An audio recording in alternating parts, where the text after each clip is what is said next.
사랑의 공동체라는 제목으로 하나님의 말씀을 전하도록 하겠습니다. 목사는 무슨 일을 하는 사람이냐, 또 목사의 정체성에 대해서 이제 물으실 때 어떤 분들은 뭐 기도하는 사람이다, 또 말씀을 성경을 좀 잘 가르치는 사람이다, 뭐 여러 가지로 이제 설명을 하기도 하는데요. 저는 좀 오늘은 좀 거창하게 말하고 싶어요. 사상가다. 네.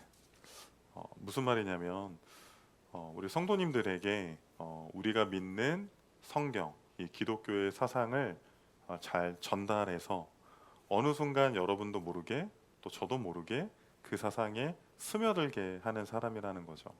마치 율법주의처럼 이건 해도 되고 저건 해도 안 돼, 막 이런 식으로 신앙생활을 하는 것이 아니라 그야말로 말씀을 통해서 예배를 통해서 신앙생활을 통해서 우리가 성경에 있는 그 하나님의 사상, 기독교의 세상이 우리 안에 깊숙이 스며들게 하는 사람이라고 저는 생각을 합니다.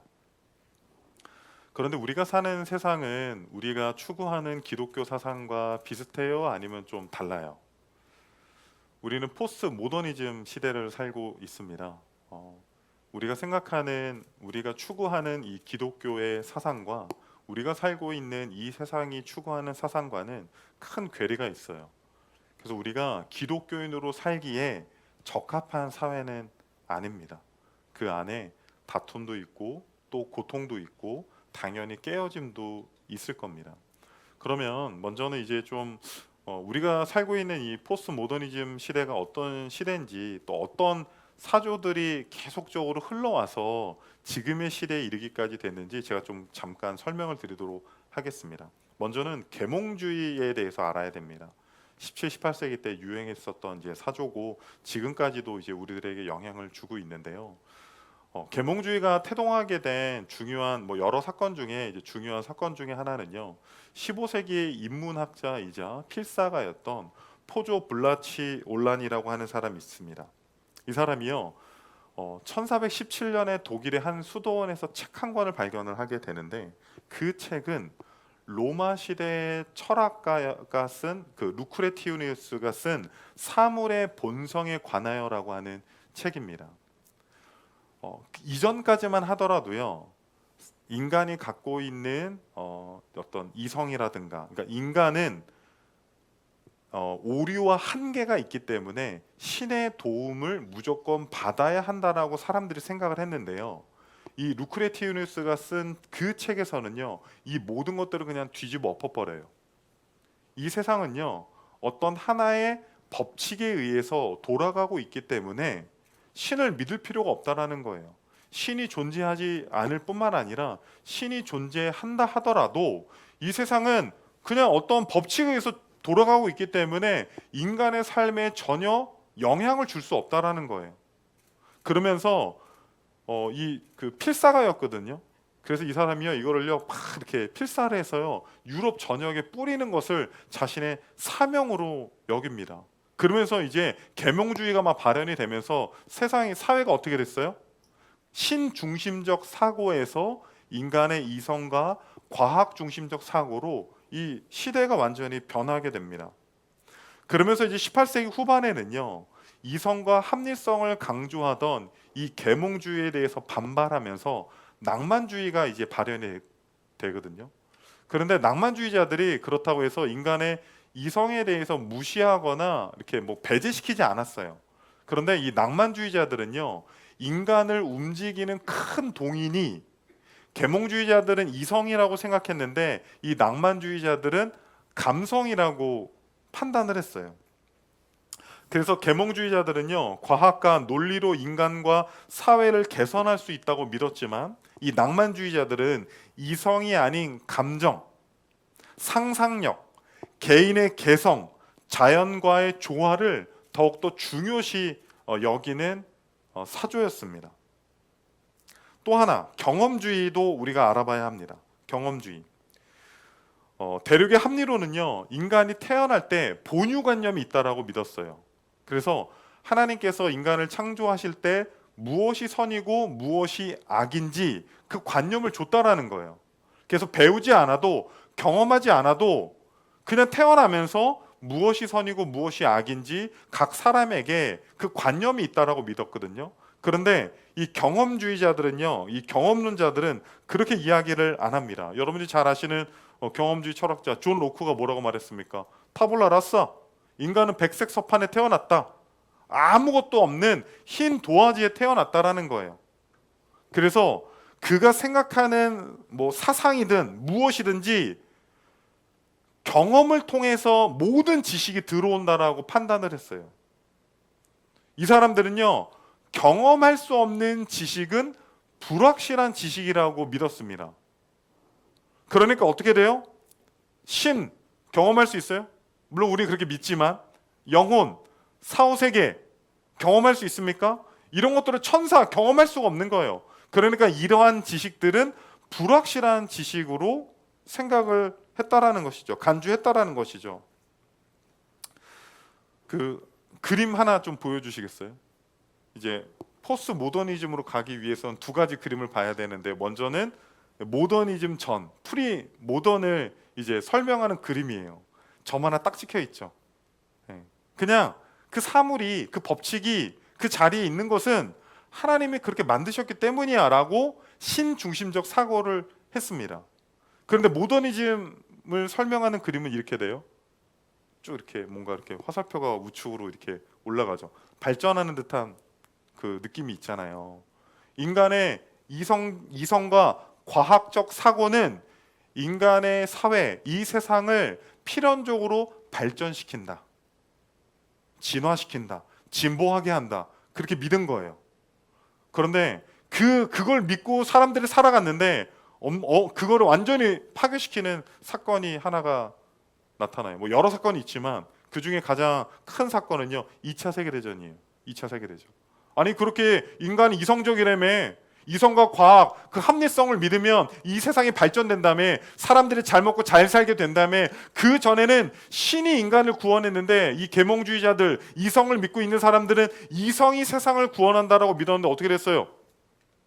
2차 세계대전 때 여러분 뭐 미술사라든가 음악사라든가 철학사를 보십시오. 절반이 다 독일 사람들이에요. 그런데 그 사람들이 어떻게 했습니까? 엄청나게 대량 학살, 홀로코스트, 인간의 이성이 인간을 구원하는 것이 아니라 오히려 세상을 파괴시켜 버립니다. 막 원자폭탄 만들어 가지고 막 떨어뜨리고 사람을 구원하는 게 아니라는 거예요. 그러면서 이제 이데올로기가 생기잖아요. 그래서 소련을 중심으로 한 이제 공산주의, 미국을 중심으로 한 자본주의, 어느 것이 더 옳으냐 막 싸움을 했었잖아요. 물론 지금에 이르러서는 당연히 이제 자본주의의 승리라고 이야기는 하지만 사람들이 볼 때 그 어떤 것도 완전히 옳다라고 진짜 진리라고 말할 수 있는 것들이 없다라는 생각을 하게 된 거예요. 그러면서 여태까지 믿고 있었던 모든 진리들, 그런 기본적인 토대들이 무너지면서 해체주의적 성향이 막 나타나거든요. 그래서 포스트 모더니즘을요 이렇게 묘사하더라고요. 그림을요. 우리가 살고 있는 시대라는 거예요. 더 이상 절대적인 진리, 신념 이런 건 없는 거예요. 다 주관적인 거예요. 너는 그렇게 생각할 수 있지만 다른 사람은 다르게 생각할 수 있는 거예요. 누군가가 절대적인 진리가 있다라고 말하면 오히려 그것을 편협하다라고 말하는 세상 가운데 우리는 살고 있다라는 것이죠. 그러면 여러분, 우리 기독교인들은 이런 세상에서 어떠한 사상을 가지고 살아가야 합니까? 하나님은 우리 기독교인들에게 말하고 있는 그 사상의 핵심은 무엇입니까? 우리 요한복음 3장 16절 한번 읽어보겠습니다.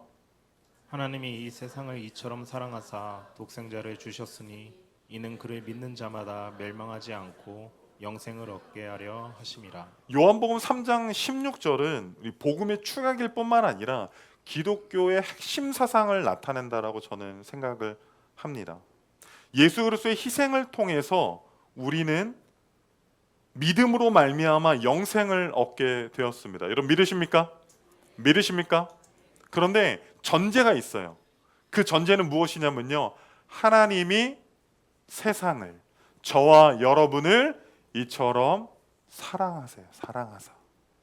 하나님이 우리를 사랑하시지 않으셨다고 한다면 자신의 독생자 아들 예수 그리스도를 보내시지도 않았을 뿐만 아니라 그 예수 그리스도의 십자가의 사랑이 없었다고 한다면 우리는 이 자리에 있을 수가 없는 거죠.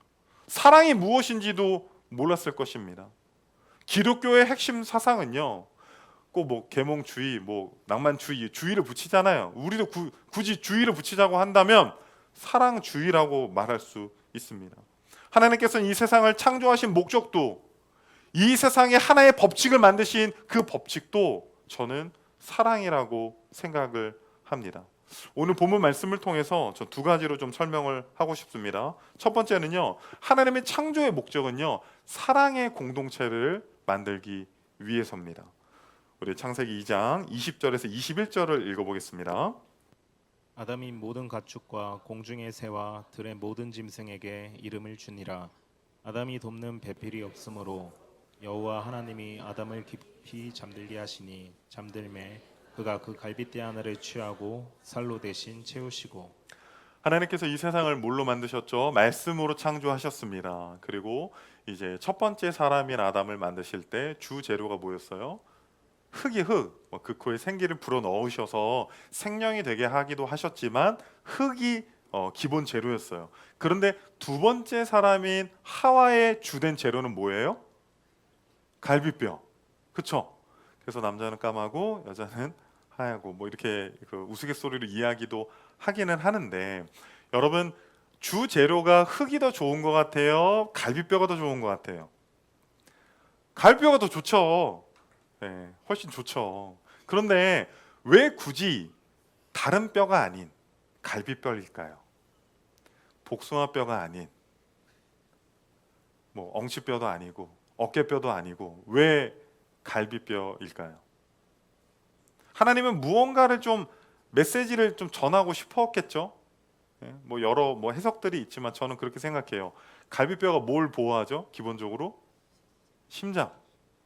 심장이 뭡니까? 생명이잖아요. 그러니까 자기 아내를 뭐로 생각하라고요? 내 심장처럼 생각하라고요. 우리 옆에 아내가 있으면 너는 내 심장이야 해봐요. 딴 여자 있으면 그렇게 얘기하지 말고요. 에베소서 5장 28절을 보잖아요. 이렇게 말해요. 남편들은 아내를 사랑하래요. 자기 목숨처럼, 자기 심장처럼. 권사님 아멘이 컸어요. 할렐루야. 그냥 사랑하는 게 아니에요. 심장처럼, 내 목숨처럼 사랑하라고 지금 하나님이 말씀을 하고 있는 겁니다. 그래서 갈비뼈를 확 뽑아서 만드신 거예요.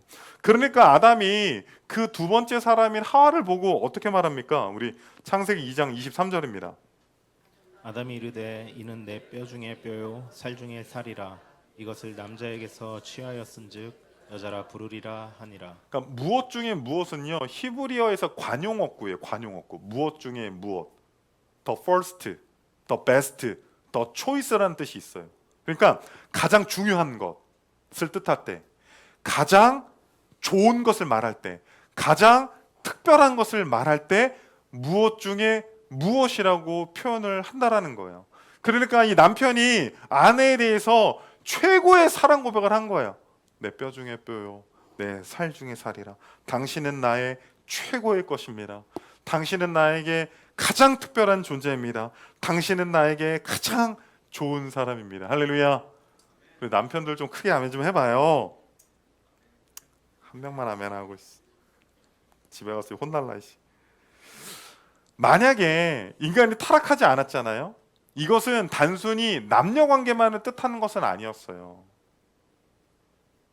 만약에 인간이 타락하지 않았으면 아담과 하와를 통해서 세상에 나온 가인에게도 아담과 하와는 내 뼈 중에 뼈요 살 중에 살이라고 했을 것이고, 그리고 가인이 자신의 동생 아벨에게 내 뼈 중에 뼈요 살 중에 살이라고 고백을 했을 거라는 겁니다.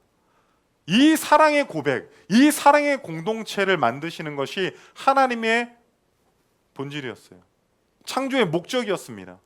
이 사랑의 공동체가 되어서 너는 너의 기쁨이 나의 기쁨이 되고 너의 슬픔이 나의 슬픔이 되는 이 사랑의 공동체를 하나님이 만드시기를 원하셨는데 뭐가 들어왔어요? 죄가 들어왔어요. 죄가 들어와서 이거를 완전히 다 산산조각을 내거든요. 창세기 3장 12절 한번 읽겠습니다. 아담이 이르되 하나님이 주셔서 나와 함께 있게 하신 여자 그가 그 나무 열매를 내게 주므로 내가 먹었나이다. 네. 하나님께서 선악과를 먹은 아담을 부르셨어요. 너 왜 먹었어? 내가 먹지 말라고 그랬잖아. 그런데요, 한 문장으로요, 두 명을 보내요. 한 문장으로 두 명을 보내요. 하나님도 보내고 와이프도 보내버려요. 내 탓이 아니라는 거예요. 내가 죄를 지은 이유는, 내가 선악과를 먹은 이유는, 내가 이렇게 타락하게 된 이유는 내 탓이 아닙니다. 하나님이 내게 주신 저 여자 때문이라는 거예요. 저 여자 때문에. 내 인생이 이렇게 된 거는 부모 때문이고, 저 여자 때문이고, 저 남자 때문이고, 다 남 탓을 하게 된다라는 거예요. 우리가 살고 있는 이 세상은요, 우리는 예수 그리스도로 말미암아, 그 성령으로 말미암아 회심하게 되었고 중생하게 되었지만 여전히 죄의 영향력 가운데 있어요. 그래서 우리가 예수님을 믿지만 여전히 누군가를 완전히 사랑하기가 쉽지는 않습니다. 그럼에도 불구하고 하나님께서는 이 죄의 영향력에서 벗어나서 우리 가정뿐만 아니라 모든 공동체가, 우리 드림교회뿐만 아니라 이 세상의 모든 공동체가 사랑의 공동체가 되기를 원하신다라는 거예요. 죄로 인해 파괴된 세상을 사랑의 공동체로 회복하는 방법이 있습니다. 우리 요한일서 4장 7절 8절 읽겠습니다. 사랑하는 자들아 우리가 서로 사랑하자. 사랑은 하나님께 속한 것이니 사랑하는 자마다 하나님으로부터 나서 하나님을 알고 사랑하지 아니하는 자는 하나님을 알지 못하나니 이는 하나님은 사랑이심이라. 네, 뭐라고 이야기하고 있습니까? 누가 사랑이래요? 하나님이 사랑이래요. 성경은 단 한 번도 인간에게 너희들이 사랑이야라고 말하지 않았어요. 우리에게는 뭐라고 이야기합니까? 사랑하라고 이야기해요. 하나님도 사랑하고 이웃도 사랑하고 세상을 사랑하라고 말해요. 그런데 단 한 번도 성경은 인간을 향해서 우리의 존재가 사랑이라고 말한 적은 없어요. 누가 사랑이에요? 하나님이 사랑인 거예요. 그런데 우리가 사랑하기 위해서는 우리 안에 사랑이 없기 때문에 그 사랑이신 하나님을 경험하고 알아야 돼요. 7절에 봐요. 이렇게 이야기하잖아요. 사랑하는 자마다 어떻게 됐대요? 하나님으로부터 나서 하나님을 안다라고 이야기하잖아요. 8절에 뭐라고 이야기합니까? 사랑하지 아니하는 자들은 뭐래요? 하나님을 알지 못한다라는 거예요. 하나님을 알지 못한다라는 거. 누군가를 사랑하려면 누군가를 알아야 될 거 아니에요. 차은우 알아요? 차은우? 차은우를 알아야지 차은우를 사랑하죠. 우리 장모님은 차은우가 누군지 몰라요. 네. 알아야지 차은우를 사랑하죠. 이제 이거 준비하면서 궁금해서 구글에 쳐봤어요. 차은우. 왜 하나님은 나를 그렇게 안 만드시고? 네. 할렐루야. 네. 또 그렇게 생기면 또 목회하기 힘들어요. 네. 더 좋을까? 알아야지 사랑을 할 거 아닙니까? 우리가 하나님을 알아야지 사랑을 하죠. 우리가 하나님을 조금 알기는 하는데 하나님을 사랑하지 않는 사람들은요, 아직 하나님이 어떤 분이신지 완벽히 몰라서요. 마치 여러분이 코끼리 다리만 비비고 있으면서 아, 이게 코끼리구나. 그 다리밖에 모르면서 코끼리의 전체가 이것밖에 안 되는 거라고 본인의 지식 안에 갇혀 있는 거예요. 실제 코끼리는 그렇지 않은데. 물론 그것도 코끼리의 한 부분이기는 하나. 하나님을 정말 사랑했던 사람들, 하나님을 정말 많이 알았던 사람들은요, 전부 다 하나님을 사랑했거든요. 시편 기자는요, 이렇게 말합니다. 시편 27편 4절입니다. 내가 여호와께 바라는 한 가지 일 그것을 구하리니 곧 내가 내 평생에 여호와의 집에 살면서 여호와의 아름다움을 바라보며 그의 성전에서 사모하는 그것이라. 뭐래요? 여러분, 만약에 오늘 집에 다 돌아가서 자기 전에 갑자기 하나님이 나타나서 야, 내가 너 소원 하나 들어줄게. 그럼 여러분 무슨 소원 빌겠어요? 무슨 소원 빌겠어요? 그런데요, 이 시편 기자가요, 자기 소원은 하나래요. 하나님의 성전에서 하나님을 알고 하나님의 아름다움을 경험하는 거라고, 그걸 보는 거라고. 그게 소원이래요. 여러분 이해가 가십니까? 이해가 가세요? 얼마나 하나님을 알고 그분을 경험하고 그분의 아름다움을 느끼는 것이 얼마나 우리에게 큰 행복을 주면, 이 시편 기자에게 행복을 주면 하나님의 성전에서 살겠다라는 거예요. 그의 소원은 물질도 아니었어요. 세상의 성공도 아니었어요. 육체적인 건강도 아니었습니다. 그저 하나님을 알고 그분의 아름다움을 경험하는 것, 그분 안에서 참된 행복을 느끼는 것, 누리는 것, 그것이 이 시편 기자의 소원이었다라는 거예요. 조나단 에드워즈는요, 하나님을 사랑하는 데 있어서 지식의 역할을 다음과 같이 설명을 하는데요. 큰 호수예요. 이제 그 헬리콥터가 집채만한 그 바위를요 싣고 올라갑니다. 높이 올라가요. 올라갈 수 있을 만큼 높이 올라가서요 그 바위를 툭 떨어뜨려요. 그러면 어떻게 되겠어요? 그게 호수에 딱 떨어져서 어떻게 되겠어요? 호수에 물결이 팍 치겠죠. 어마어마한 물결이 치겠죠. 여기서요 이 집채만한 바위는요 하나님을 아는 지식이고요, 그 바위가 물의 표면에 닿을 때 이 물의 표면은요 인간의 인식이에요. 인식, 하나님을 인식하는. 그리고 이 물결은 뭐예요? 물결은 하나님을 사랑하는 마음인 거예요. 마음. 그러니까 우리가 우리 안에 그 하나님에 대한 사랑에 대한 그 마음이 막 물결처럼 요동치려면 뭐가 떨어져야 되겠어요? 자갈 그냥 이렇게, 그럼 조금 이렇게 하고, 어떤 사람은 뭐 모래 뿌리고 뭐 별 이게 없고. 그러니까 하나님에 대한 사랑하는 마음이 우리 안에 막 이렇게 막 요동이 치려면요 집채만한 그 하나님에 대한 완전한 아름다운 지식들이 설교를 통해서, 말씀을 통해서, 성경을 통해서 주어져야 된다라는 거예요. 여러분이 잘 못 느끼시는 것 같아서 제가 좀 다른 비유를 들어볼게요. 외국에 살다 보면 한국이 그리운 가장 큰 이유는 음식입니다. 음식. 맨날 뭐 햄버거랑 피자, 뭐 도너츠나 먹지 선한 게 없어요, 여러분. 제가 볼 때 선한 게 없습니다. 한국이 최고입니다. 근데 이제 제가 이제 미국에 있을 때 아는 목사님이랑 이제 같이 이제 카페에서 공부하다가 지루해서 좀 걸읍시다 이래서 걷는데, 갑자기 그 목사님이 저한테 이제 밸런스 게임을 하자고 하면서, 근데 목사님은 족발이 좋으세요? 보쌈이 좋으세요? 갑자기 제 머릿속에서, 아니 보쌈은 그냥 마트에서 고기 사다가 좀 이렇게 삶아가지고 대충 먹을 수 있잖아, 미국에서도. 그러나 그 족발의 그 쫄깃쫄깃함과 그거는 뭐 전혀 따라 할 수가 없고 미국에서는 살 수도 없고 먹을 수도 없으니 저 단호박 무조건 족발입니다. 네. 네. 저는 무조건 족발입니다. 전 족발 먹을래요. 그런데요 그 목사님 갑자기, 근데 목사님 보쌈이 그냥 보쌈이 아니라 굴보쌈이야. 김장김치가 같이 딸려오는데 손으로 쫙 찢어가지고 그 위에다가 보쌈이랑 굴을 올려놓고 돌돌돌돌 말아가지고,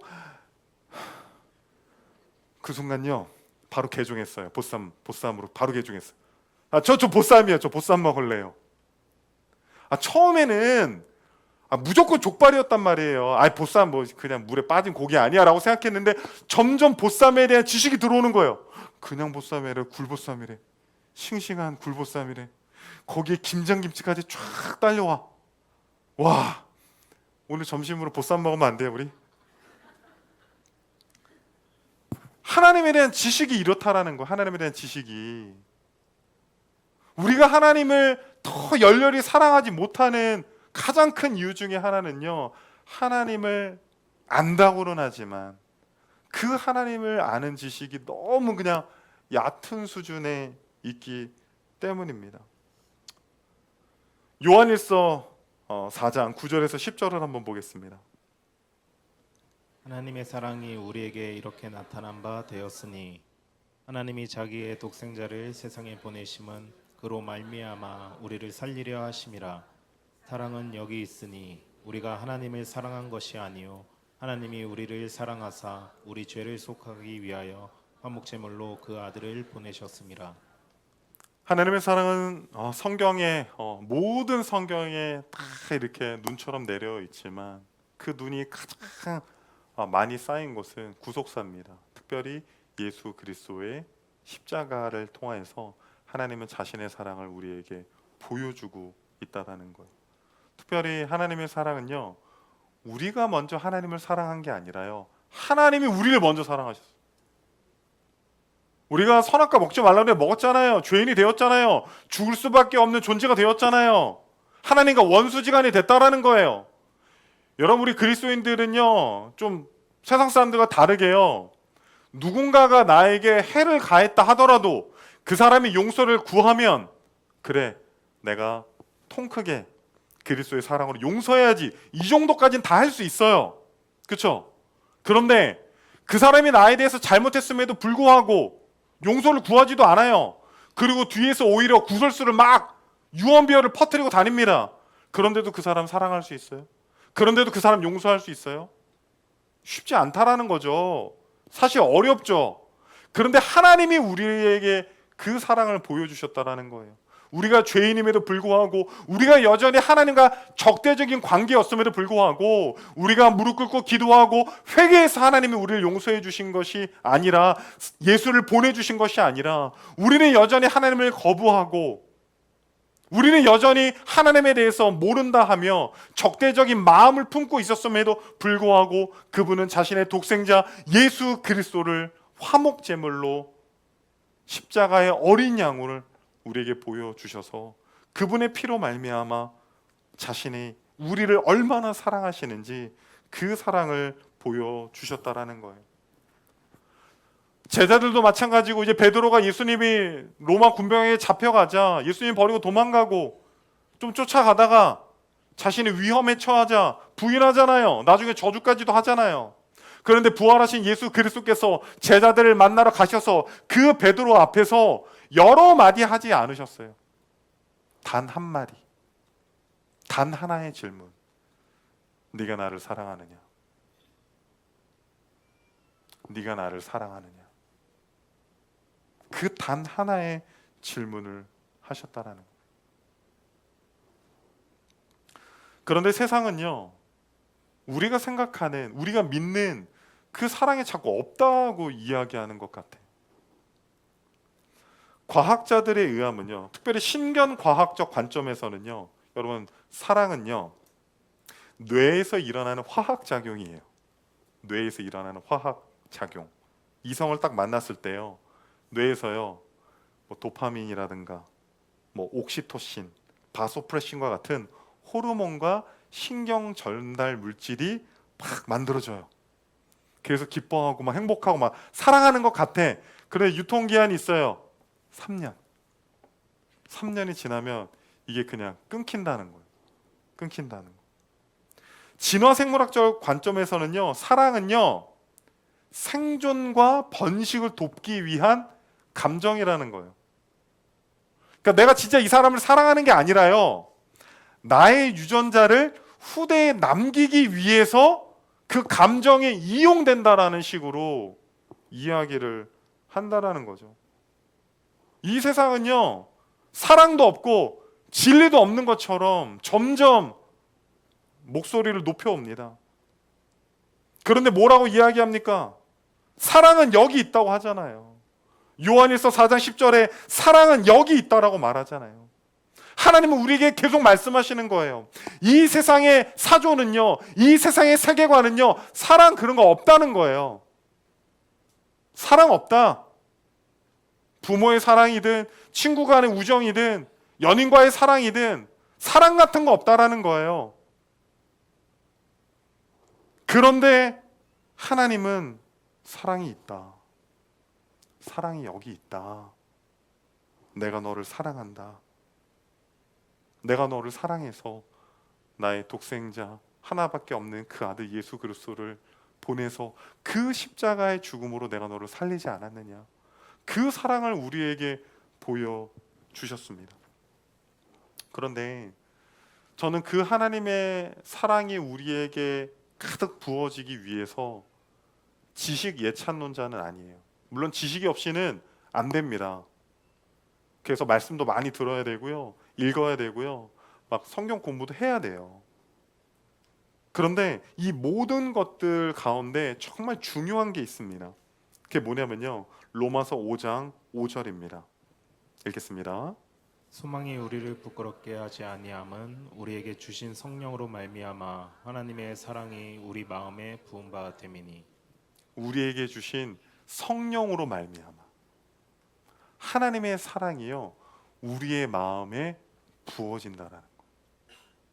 우리가 말씀을 들을 때 하나님의 사랑이, 그 하나님에 대한 지식이, 그 성경의 말씀들이 우리에게 전달이 될 때 그냥 지식으로 남는 것이 아니라 그 성령이 역사하실 때 그 하나님의 사랑이 우리의 마음에 가득 부어지게 된다라는 거예요. 요한복음에서 성령님을요 보혜사라고 불러요. 보혜사라고. 헬라어로 보면요 파라클레이토스라고 하거든요. 파라클레이토스. 어떤 의미냐면요, 파라가요 곁에라는 뜻이에요. 곁에. 클레오, 부르다라는 뜻이. 그러니까 성령 하나님께서요 곁에서 우리를 부르시는 거예요. 왜? 돕기 위해서, 우리를 도와주기 위해서. 성령 하나님 우리를 돕기를 원하는 거예요. 하나님이 너를 사랑한다. 사랑이 여기 있다. 부모에게도 사랑받지 못하고 세상 사람들에게도 사랑받지 못하고 홀로 상처받아서 인생은 혼자야. 인생은 혼자야. 어떻게든 내가 짊어지고 가야지 라고 이야기하고 있는, 뭐 수단과 방법을 다 동원해서요 그냥 사랑이라는 거 없애버리려고 그래요. 없애버리려고. 도울이라는 사람은 사랑하지 말자. 아예 그냥 책을 썼어요. 사랑하지 말자. 기독교에서 말하는 사랑 그딴 거 없다라는 거예요. 뭐 화학 작용이니 뭐 진화론적인 관점에서 계속 접근하면서 우리가 생각하는 그 사랑이 없다는 거예요. 그런데 하나님이 말씀하시잖아요. 사랑이 여기 있다. 내가 너희들을 만든 이 최초 창조의 목적은 사랑이라는 거예요. 사랑이라는. 우리는 사랑을 포기하면 안 됩니다. 사랑을 포기하면 안 돼요. 인간적인 사랑으로 사랑하면 안 돼요, 여러분. 부모의 사랑도, 연인과의 사랑도, 자식의 사랑도 진정한 사랑이라고 말할 수가 없어요. 우리의 사랑으로 누군가를 사랑하려고 하면 안 됩니다. 우리가 하나님을 알아야 돼요. 하나님에 대해서 들어야 돼요. 그분을 만나야 돼요. 그러면 시편 기자처럼 내 인생의 단 하나의 소원은 내가 하나님의 아름다움을 보는 것이고 그 하나님을 경험하는 것이고 그 하나님을 알아가는 것입니다 라는 고백이 우리에게 있기를 원합니다. 한 가지 예화만 들고 오늘 말씀 마치고 싶은데요, 작년에 발표된 노래인데요, 아이유 노래 중에서요 Love Wins All이라고 하는 노래가 있어요. 저는 이 노래를 들어본 적은 없어요. 이제 후에 들어봤는데요, 이 노래를 듣기 전에 이 앨범을 발매하는 그 아이유가 소개하는 그 글을 먼저 읽었거든요. 근데 거기서 굉장히 저의 마음에 확 와닿는 구절이 있었어요. 제가 한번 좀 읽어드릴게요. 누군가는 지금을 대혐오의 시대라 한다. 분명 사랑이 만연한 때는 아닌 듯하다. 눈에 띄는 적의와 무관심으로 점점 더 추워지는 잿빛의 세상에서 눈에 보이지 않는 사랑을 무기로 승리를 바라는 것이 가끔은 터무니없는 일로 느껴질 때도 있다. 하지만 직접 겪어본 바로 미움은 기세가 좋은 순간에서조차 늘 혼자다. 반면에 도망치고 부서지고 저물어 가면서도 사랑은 지독히 함께다. 사랑에게는 충분히 승산이 있다. 사랑하기를 방해하는 세상에서 끝까지 사랑하려 애쓰는 이들의 이야기를 담았다. 저 이걸 읽는데요, 무슨 성경을 읽는 줄 알았어요. 사랑에게는 충분히 승산이 있다. 여러분, 하나님이 우리를 창조하신 목적은 사랑의 공동체를 만들기 위해서였습니다. 내 뼈 중에 뼈요, 살 중에 살. 이것은 연인들의 사랑의 고백일 뿐만 아니라 우리 모두의 고백이 되기를 원하시는 것이 하나님의 뜻입니다. 대혐오의 시대, 남자가 여자를 혐오하고 또 여자가 남자를 혐오하고, 나이 든 세대는 아랫세대를 무시하고 아랫세대는 또 나이 든 세대를 혐오하고, 정치적으로도 선을 그어서 오른쪽과 왼쪽, 왼쪽과 오른쪽으로 나뉘어서 또다시 혐오하고, 사랑이라는 것이 단어로는 존재하지만 실제로 우리가 살고 있는 이 세상 가운데 존재하지 않는 것처럼 이 세상은 흘러가고 있습니다. 그러나 사랑은 여기 있습니다. 쉽지는 않지만 우리가 그 하나님을 만나고 경험하고 알아갈 때에 성령 하나님께서 그 사랑을 우리 가운데 가득 부어 주실 줄 믿습니다. 그리하여서 우리를 통하여서 그 하나님의 원대하신 꿈인 사랑의 공동체가 회복되고 부활되기를 소망합니다.